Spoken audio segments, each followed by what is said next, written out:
JEE Advanced 2023 paper 1 question we have. One set S is given, that is 0 to 1, union 1 to 2, union 3 to 4, and one T set we have that contains 0, 1, 2 and 3. Then which of the following is a statement is true? Okay, so more than one options are correct in this one. तो हमारे पास देखो क्या है कि दो set है. Okay, first set and another set, that is our S set, and here we have T set. In the T set only 4 elements we have. Okay, in this T set we have only 4 elements. These are the 0, 1, 2 and 3. But in this one we have element from 0 to 1, okay, 1 to 2 and 3 to 4. तो यहाँ पे देखते हैं 0 से 1 में ही हमारे पास क्या है, इन्फिनिट नंबर ऑफ एलिमेंट्स है. ओके, चलिए तो फर्स्ट ऑप्शन यदि मैं चेक करता हूँ कि there are infinitely many functions from S to T.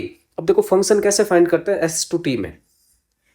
S to T में यदि आपको फंक्शन फाइंड करना है तो हम देखते हैं कि number of element in S equal to M, और if number of element in T is equal to N, so जो फंक्शन आते हैं वो हमारे पास क्या आते हैं, एन पावर एम. ओके, तो यहाँ पे यदि मैं देख रहा हूँ तो number of element in S is what, tending towards infinity, और number of element in T is what 4. तो फंक्शन आएंगे 4 पावर इन्फिनिटी, जो कि हो जाएंगे मेरे पास इन्फिनिटी, यानी कि ऑप्शन 1 तो हमारा करेक्ट है. ओके, अब देखना है second function. Second question option क्या हमारे पास कि there are infinitely many strictly increasing function. अब देखो स्ट्रिक्टली इंक्रीजिंग का मतलब क्या हो गया आपके पास कि फंक्शन 1 1 होना चाहिए. ठीक है, तो मैंने कहा चलो ग्राफ बनाते हैं इसका. जो y की पॉसिबल वैल्यूज है वो 0 है, 1 है या फिर 2 और 3, और x की जो वैल्यूज है वो देखो 0 से 1 में, 1 से 2 में और 3 से 4 में.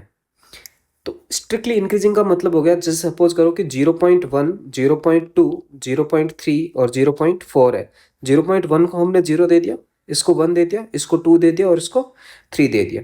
तो खत्म हो गए. यहाँ पे 4 ही ऑप्शन थे हमारे पास तो मैच करने को ना. 0.1 से यहाँ तक आपके पास 0.4 तक एक स्ट्रिक्टली इंक्रीजिंग फंक्शन आ गया. But what about the remaining values of x. Okay, क्योंकि फंक्शन आपको क्रिएट करना है और फंक्शन का मतलब होता है each and every element of set S is connected with set T. तो यहाँ पे तो सारे के सारे एलिमेंट कनेक्ट होंगे नहीं. यदि सारे एलिमेंट को मेरे को कनेक्ट करवाना है, दैट मीन्स मेरे को ये जो वैल्यूज है टी की वो क्या करनी पड़ेगी, रिपीट करनी पड़ेगी. ओके, तो इसलिए मैं कहूंगा कि ऑप्शन जो बी है वो मेरा क्या है, इनकरेक्ट है. चलिए, now option number 3 we have.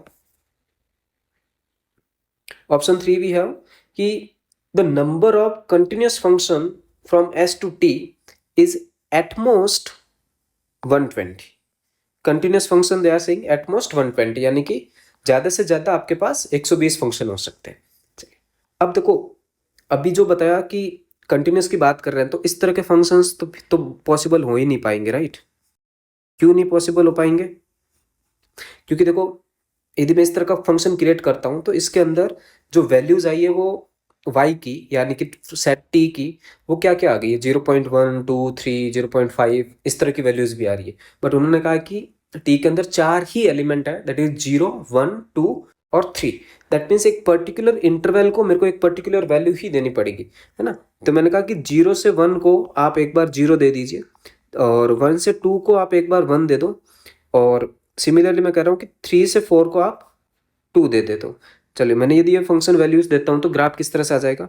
0 से 1 में मेरे पास 0 है, मैं 1 पे तो बात कर ही नहीं सकता because 1, 2 and 3, 4 they are not in the domain. Okay, चलिए, तो सिमिलरली आप यहाँ पे देखोगे तो इस तरह का ग्राफ आ गया मेरे पास.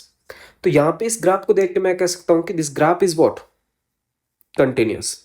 ओके, चलिए, तो यदि ग्राफ कंटिन्यूस है, क्योंकि देखो आप 1, 2, 3, 4 पे बात नहीं कर सकते, है ना. ये कोई भी आपके पास ग्रेटेस्ट इंटीजर फंक्शन नहीं है. उन्होंने कहा कि इस इंटरवल, एक particular interval is given, that is 0 to 1, 1 to 2 and 3 to 4, उसी में ही बात करनी है आपको, उस वजह से. अब मेरे को ये बताओ कि 0 से 1 के लिए मेरे पास कितने ऑप्शंस पॉसिबल है. 0 से 1 इंटरवल के लिए मेरे पास 4 ऑप्शन पॉसिबल है. मैं उनको 0 से कनेक्ट कर सकता हूँ, 1 से भी कनेक्ट कर सकता हूँ, 2 से और 3 से. ओके, सिमिलरली 1 to 2 के पास भी 4 ऑप्शन है और 3 से 4 के पास भी 4 ऑप्शन है. तो टोटल यदि मैं कंटिन्यूस फंक्शन काउंट करना चाहूंगा तो कितना आ जाएंगे, 4 × 4 × with 4 which is equal to 64. और आपका जो 64 है that is less than 120। Okay, यानी कि ऑप्शन 3 भी आपका क्या है, करेक्ट है। अब देखो उसने कहा कि every continuous function from S to T is differentiable. देखो आप किस तरह का कंटिन्यूस फंक्शन बन रहा है आप खुद ही चेक कर लो। हमारे पास एक स्ट्रेट लाइन नहीं आ रही है, राइट? तो ये स्ट्रेट लाइन है, there is no a corner point. तो every function those who are continuous they are differentiable in this graph. Okay, तो जो भी फंक्शंस होगा वो सॉरी जो भी कंटिन्यूस फंक्शन होगा वो क्या होगा, डिफरेंशिएबल भी होगा आपका। ओके ना, क्योंकि ग्राफ है वो लीनियर आ रहा है हमारे पास। तो इस वजह से ऑप्शन नंबर डी भी हमारा क्या है, करेक्ट आंसर है।